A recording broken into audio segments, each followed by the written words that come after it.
The other areas of concern tonight as this high tide comes in that we were just talking with the mayor about it is Bridgeport. Yeah, News 8's Annie Rourke is live in Bridgeport tonight with the latest there. Annie? Aaron and Sonia, we are in downtown Bridgeport. If you can see behind me, that is Water Street. It's a little bit ironic at the moment because if you can see, it is completely covered in water. That is the train station. I'm not sure if you can see it back there, but there's steps going up.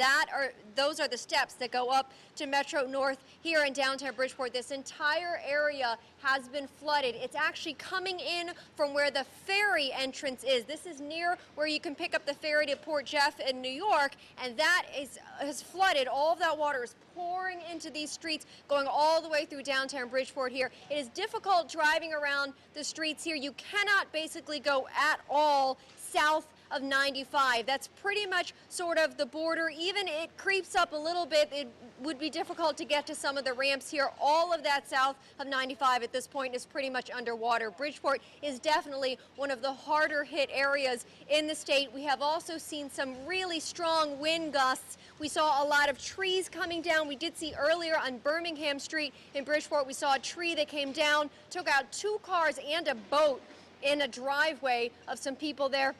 Also on Main Street, we saw some trees down and some wires down, so they have had damage from the wind here as well. Now, they did have extensive evacuations. They started yesterday. They did get most of the people in the low-lying areas. They tried to get to as many as they could. They have 700 people in Bridgeport that are currently in shelters right now. We're told they have 4 shelters open. One of them is actually at capacity.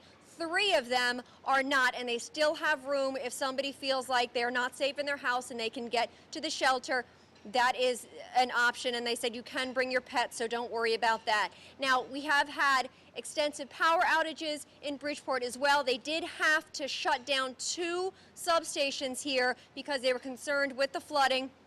The one on New Congress here also affects some areas in Stratford, Shelton, and also Trumbull. We are told there are 50,000 people in Bridgeport who currently do not have power. So they have brought out the state police as well as National Guard, and we have seen them all along these streets. They really are patrolling this area, making sure that people are not in dangerous situations as much as they can. They also have the police doing 12-hour shifts, so they have double the manpower with their own local Bridgeport police, and again, they also have state police, and they also have National Guard here. But again, if you can see behind me, that is what a lot of Bridgeport looks like right now. It is underwater. It is absolutely flooded, this entire area downtown, and basically when you drive around any kind of area that dips down, any kind of low-lying area, you're going to see some water. And again, we are getting those strong wind gusts. We're told it's about another 90 minutes is what they're telling us.